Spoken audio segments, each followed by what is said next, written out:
Evangelho de Jesus Cristo segundo São Mateus, capítulo 20, versículos de 1 a 16. Naquele tempo disse Jesus a seus discípulos esta parábola. O reino dos céus é como a história do patrão que saiu de madrugada para contratar trabalhadores para a sua vinha. Combinou com os trabalhadores uma moeda de prata por dia e os mandou para a vinha. Às 9 horas da manhã, o patrão saiu de novo, viu outros que estavam na praça desocupados e lhes disse: Ide também vós para a minha vinha, e eu vos pagarei o que for justo. E eles foram. O patrão saiu de novo ao meio-dia e às 3 horas da tarde fez a mesma coisa. Saindo outra vez pelas 5 horas da tarde, encontrou outros que estavam na praça e lhes disse: Por que estáis aí o dia inteiro desocupados? Eles responderam: Porque ninguém nos contratou. O patrão lhes disse: Ide vós também para a minha vinha. Quando chegou a tarde, o patrão disse ao administrador: Chama os trabalhadores e paga-lhes uma diária a todos, começando pelos últimos até os primeiros. Vieram os que tinham sido contratados às 5 da tarde e cada um recebeu uma moeda de prata. Em seguida vieram os que foram contratados primeiro e pensavam que iam receber mais. Porém, cada um deles também recebeu uma moeda de prata. Ao receberem o pagamento, começaram a resmungar contra o patrão. Estes últimos trabalharam umas horas só e tu os igualaste a nós, que suportamos o cansaço e o calor o dia inteiro? Então o patrão disse a um deles: Amigo, eu não fui injusto contigo. Não combinamos uma moeda de prata? Toma o que é teu e volta para casa. Eu quero dar a este, que foi contratado por último, o mesmo que dei a ti. Por acaso não tenho direito de fazer o que quero com aquilo que me pertence? Ou estás com inveja porque estou sendo bom? Assim os últimos serão os primeiros e os primeiros serão os últimos. Palavra da salvação, glória a vós, Senhor. Caríssimos amigos, queridas irmãs e irmãos, Jesus disse: Assim os últimos serão os primeiros e os primeiros serão os últimos. Logicamente, se nós formos olhar para essa parábola com um olhar literalista, ou seja, sem considerar que se trata de um gênero literário, de uma parábola, nós vamos achar meio injusta essa história. Sobretudo porque o patrão começa a pagar os últimos primeiro. Se ele pelo menos pagasse a mesma coisa, mas começasse com aqueles que trabalharam mais, tudo bem. Mas ele começa justamente pelos últimos. Daí a necessidade de, em primeiro lugar, levarmos em consideração que se trata de uma parábola. Não é? É uma história com uma moral, com um ensinamento, com uma catequese, com uma teologia, com um ensinamento profundo. Essa é a primeira questão. Segunda realidade, precisamos levar em consideração o contexto. Toda vez que nós vamos ler um texto da Bíblia, não podemos nos esquecer de considerar também o contexto, as circunstâncias, aquilo que cerca aquele momento. Ora, lembremos-nos de que Jesus, quando exerceu o seu ministério, ele exerceu o seu ministério na Palestina, num tempo em que Israel estava dominada pelo Império Romano. Ele também viveu numa época em que, vamos assim dizer, a moda religiosa ou a estrutura religiosa era baseada na lei do puro e do impuro.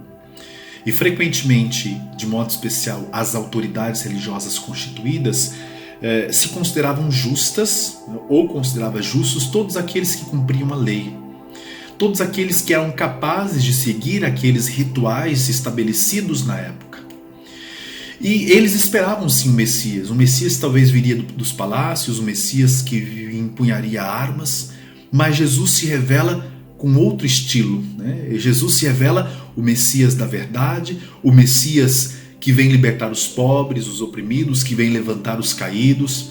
E Jesus, na sua prática, vai mostrando que ele quebra todos os paradigmas, todos os protocolos da sua época. Então ele se aproxima dos leprosos, ele come com os pecadores, ele se aproxima das crianças, ele conversa com as mulheres, ele está ali para colher aquela mulher adúltera que estava sendo condenada pela hipocrisia, né, pelos religiosos hipócritas da sua época. Então Jesus, ele diante desse contexto, ele conta essa parábola e no fundo Jesus está fazendo uma crítica a esses operários da primeira hora, ou seja, aqueles que se consideravam justos. Quando ele fala os últimos serão os primeiros e os primeiros serão os últimos, ele está fazendo uma referência, em primeiro lugar, a essa mentalidade, né, do puro e do impuro, que excluía, que segregava as pessoas. E aí Jesus está falando o seguinte, se pudéssemos resumir numa palavra, Jesus está pregando pela sua palavra e pela vida aquilo que é a marca de Deus, que é a gratuidade, não a meritocracia. O que é a meritocracia?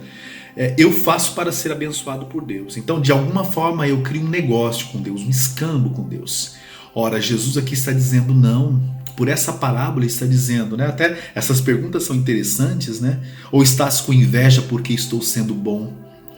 Às vezes nós podemos cair na inveja porque Deus está sendo bom com os outros, sobretudo com aqueles que nós consideramos pecadores, pessoas de segunda categoria. Infelizmente há gente que pensa dessa forma, como se houvesse de fato isso.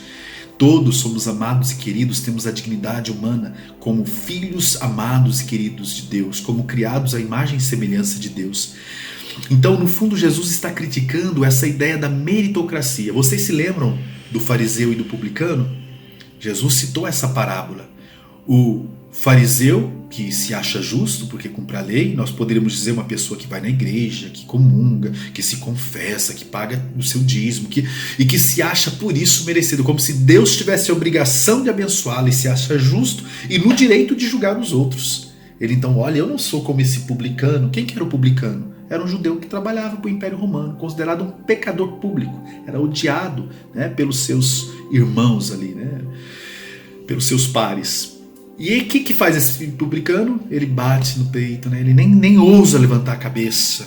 E Jesus fala que aquele saiu justificado. Porque se tem uma coisa que nos atrapalha, é essa arrogância, esse nosso orgulho, que até mesmo, e sobretudo dentro da religião, se torna um grande contra-testemunho. Então Jesus está pregando que a gratuidade de Deus, nós não compramos Deus, Deus é gratuito, Ele ama a todos. Nós temos esse problema de nos sentirmos iguais, nós queremos sempre estar destacados, queremos ser diferentes, melhores do que os outros. Ora, Deus nos ama de modo particular e Ele ama cada um de nós e Ele é gratuito no seu amor. Mesmo quando nós nos afastamos dele, Ele nunca deixa de nos amar. Eu sempre digo nas minhas pregações que somos nós que perdemos quando nós atrasamos a nossa conversão. Eu li num livro, né? É como uma criança e uma pessoa idosa. A criança que aprende a tocar o piano aos 7 anos, ela vai aproveitar muito mais esse seu dom do que uma pessoa que aprende aos 70.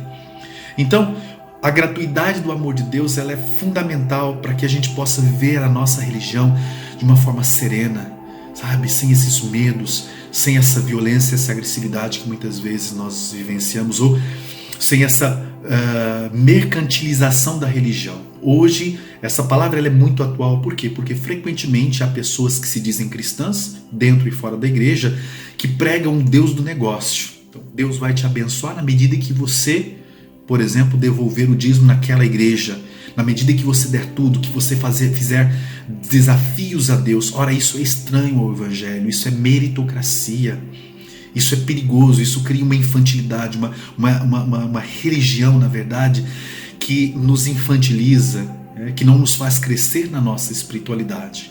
Portanto, tomemos cuidado, porque Jesus ele incomodava naquela época, incomoda ainda hoje, quando ele nos diz assim: os últimos serão os primeiros, e os primeiros serão os últimos. Os pobres, os pequenos, aqueles que eram considerados desprezíveis, pois esses se tornarão os primeiros. Deus abençoe você e a sua família.